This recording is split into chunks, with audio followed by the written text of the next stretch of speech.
Стигнахме и до трета част на задачите от тест 1 на College Board за изпита САТ. Тук съм ви подготвил Medium към Hard. Това са задачите, които ще ви доведат до хубавия резултат, до високите точки.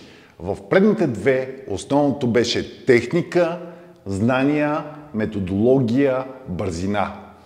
Тук трябва да имаме здрави знания, за да можем да решим тези задачи. Колкото повече от тях решим, толкова точките ни ще бъдат по-високи. Аз съм Явор Стоянов, а вие сте с канала на Школа Крак. Да започваме!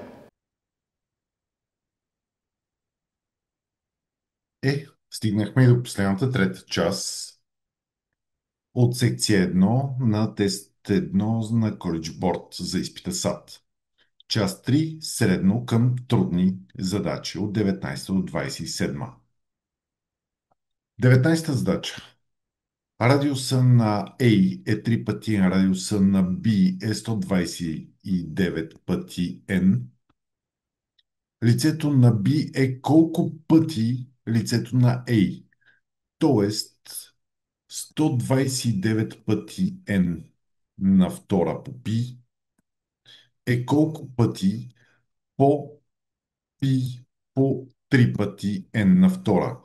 Π ще можем да го съкратим, n на втора също ще падне и ще остане 129 на втора върху 3 на втора, което ще бъде 41 на втора, а 41 на втора е нещо над 1600, така че даже няма да използвам калкулатора, ще посоча верен отговор D. Това е при 19-та. Да видим при 20-та каква е максималната data values, максималните стойности. Максималната стойност е 14. Всъщност тази задача се оказа доста easy. Отговор 14. Нищо, че сте в края, внимавайте, понякога слагат и лесна задача за финал. Да видим 21 задача. Окръжност. Понеже тези точки 2 и 4 и 2 и 14 лежат на окръжността, съответно техните координати, ако ги заместим на място на Хикс и на място на Y от едната точка, ще получим колко е R.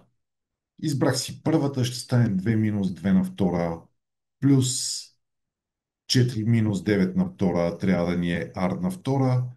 Това ще бъде 0 плюс 25, трябва да е R на втора, R ще бъде 5. Това е при 21 задача. Можех да избера и другата точка, пак ще да се получи същото. Няма значение кои координати ще вземете, просто взимате и ги заместа на място на Хикс и на място на Y.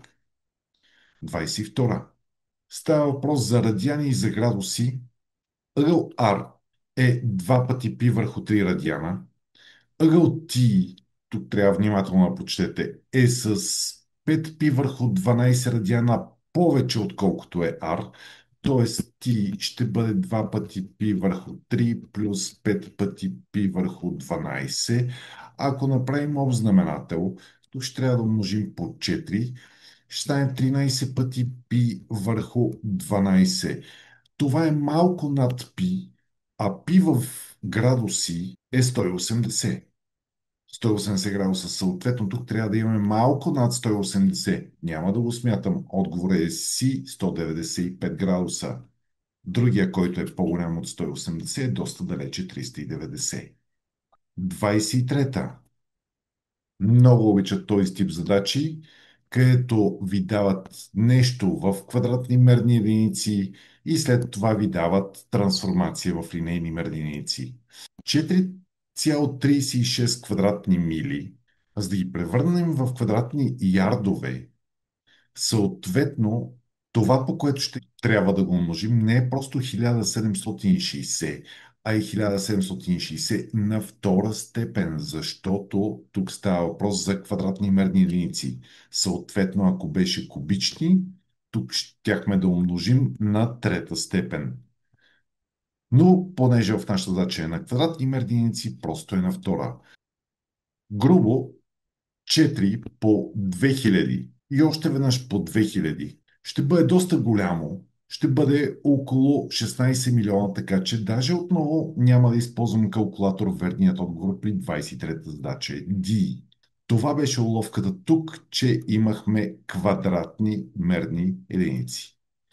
Внимавайте с такъв тип задачи. 24-та, отново линия в координатна система. Тук първо трябва да си направим уравнението, което ще изглежда от вида y равно на kx плюс b.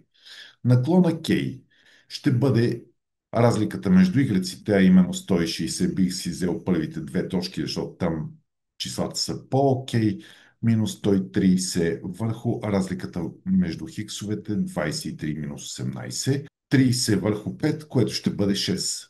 Функцията ще изглежда y е равно на 6 пъти x плюс b.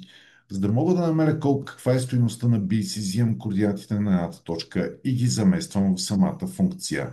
На място на x18, на място y130. Ще се получи, че 130 е равно на 6 по 18 плюс b. B от тук ще бъде 22. Но в тази задача не спираме до тук. Y ще бъде 6 пъти x плюс 22, което ще бъде уравнението на правата h. Те ни казват, че правата K е с 5 юнита изместена надолу. За да можем да получим тази стойност, просто тук трябва да извадим 5 и по този начин ще получим, че уравнението на правата K ще бъде y е равно на 6 пъти x плюс 17. Питат ни каква ще бъдат координатите на пресещата точка с оста OX. OX, съответно, y трябва да бъде равен на 0. Ако заместим y с 0, ще получим 6 пъти x плюс 17, откъдето x ще бъде 17 шести. Верен отговор при тази задача D. Ето, стигнахме и до трудните задачи в изпита САТ. Задача номер 25.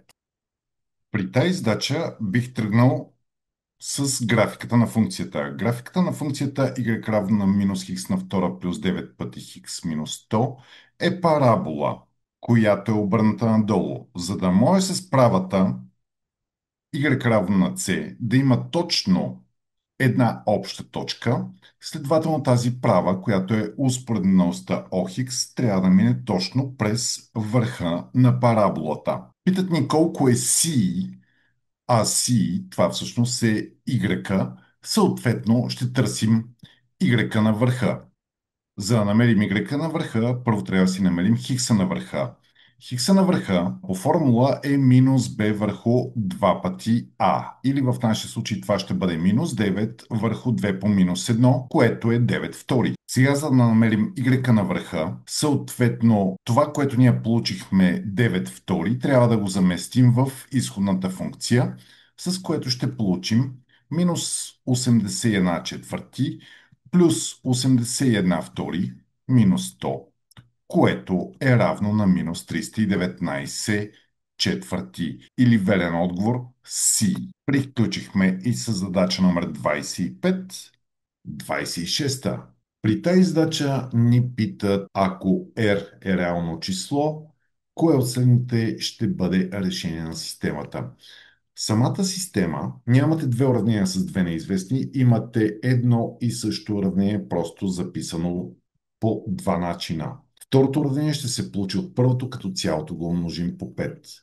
Тоест, тук ще имаме infinite main solutions, безброй много решения. Съответно, трябва да видим коя от тези двойки ще удовлетворява по-простото ни уравнение 2 пъти x плюс 3 пъти y равно на 7. Първо бих се насочил към хикса да го израза чрез R.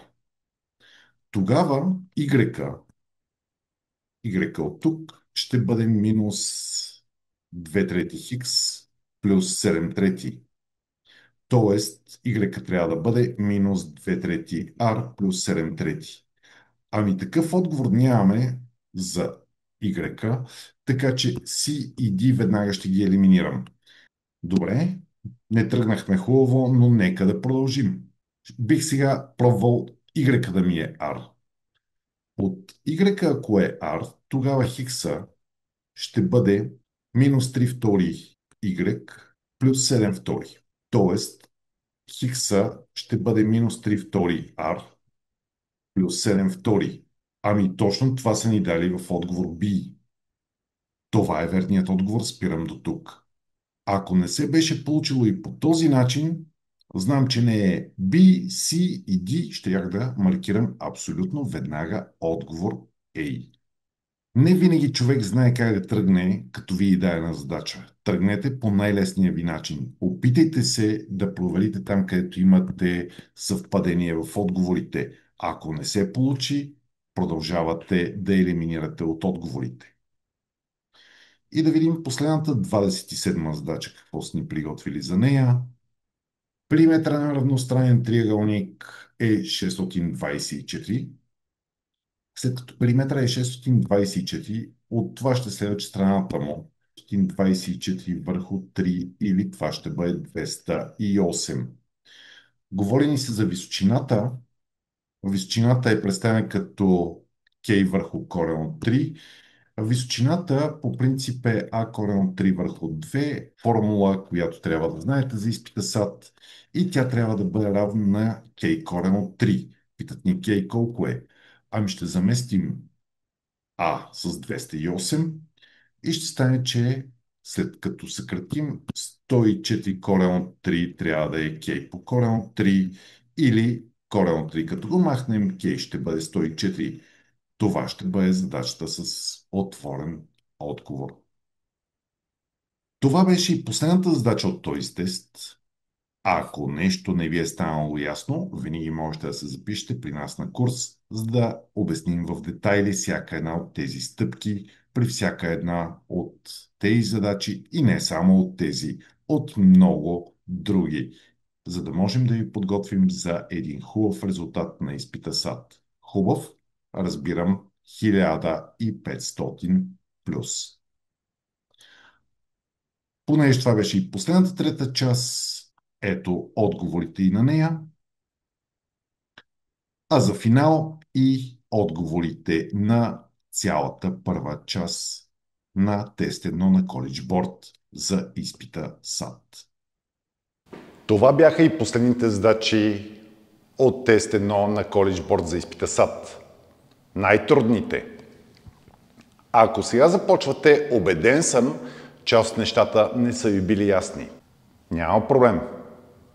Всеки месец започват курсове за подготовка за изпита САТ на школа Крак. Ако видеото ви е харесало, палец към банка, разгледайте и целият канал на школата в YouTube. Аз съм Явро Стоянов, а вие сте с канала на школа Крак. До скоро!